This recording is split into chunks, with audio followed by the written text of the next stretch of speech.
Clara wrote to me saying, should there be restrictions on age differences for marriage? For example, should a 90-year-old woman be allowed to marry a 20-year-old man when it's pretty clear that these situations lend themselves to elder abuse and are often used to steal people's money through inheritance? Okay, so Clara is asking first a general question about age differences in marriage, and then pointing out a sort of specific story that we sometimes see of these marriages for convenience or financial gain through inheritance and people with very different ages. I think that if you have an age of consent at which people are allowed to engage in sexual relationships and get married, it's very arbitrary to now start subdividing and say, okay, you're an adult and can make decisions about sex and can get married at age 16, but the person you get married to can't be more than 22 years older or younger than you. There's a very arbitrary nature to it, Lewis. And I completely sympathize with this idea of forced marriage and arranged marriage and marriage for inheritance being things that we want to avoid. And I think we should explore other ways to do that as a society. I worry a little bit about saying, well, yes, adults are adults and they can make decisions about marriage, but here's one restriction on age. And even if you're an adult, if the other person is more than 25 years older or 30 years older, you're not allowed to marry them. I don't know that I like that. Yes. So I think we keep our normal age restrictions on marriage, but I don't see how we can have restrictions on an age difference in marriage.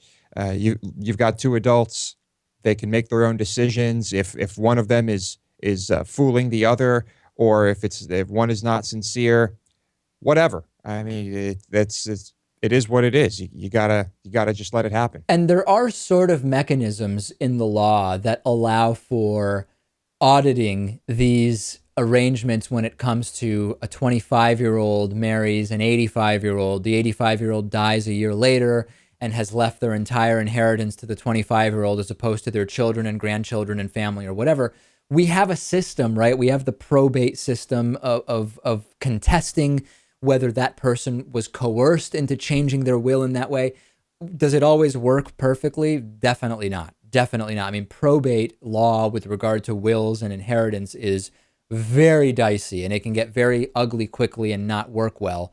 But at least on paper, we sort of have a way of doing that. Now, stepping aside from the legal, Lewis, when you hear that a 68-year-old is dating a 22-year-old, does that raise a red flag to you? Or does it seem to you like that could be a perfectly logical and reasonable relationship, 68 and 22, for example? It could be, but it still raises a red flag. I still raise my eyebrows and I say, what's going on here? Because this is out of the ordinary. And I'm not saying that in every situation there's something shady happening.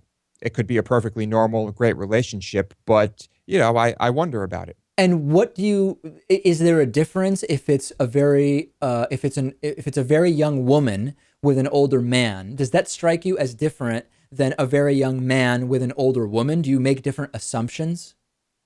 I don't. Those are pretty much the same thing in my eyes. I ask the same questions.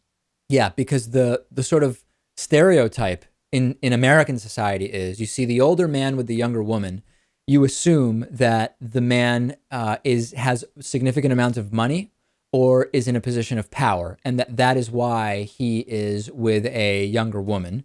Whereas I think the stereotype, when you see a much older woman with a younger man, tends to be, well, no, I mean, it's kind of similar, right? It may be the same thing, that it's somehow related to money or fame or something like that. Although it's still, I think it's often portrayed differently in media and in society, although maybe underlying it are still sort of similar factors. I guess I never thought about it before.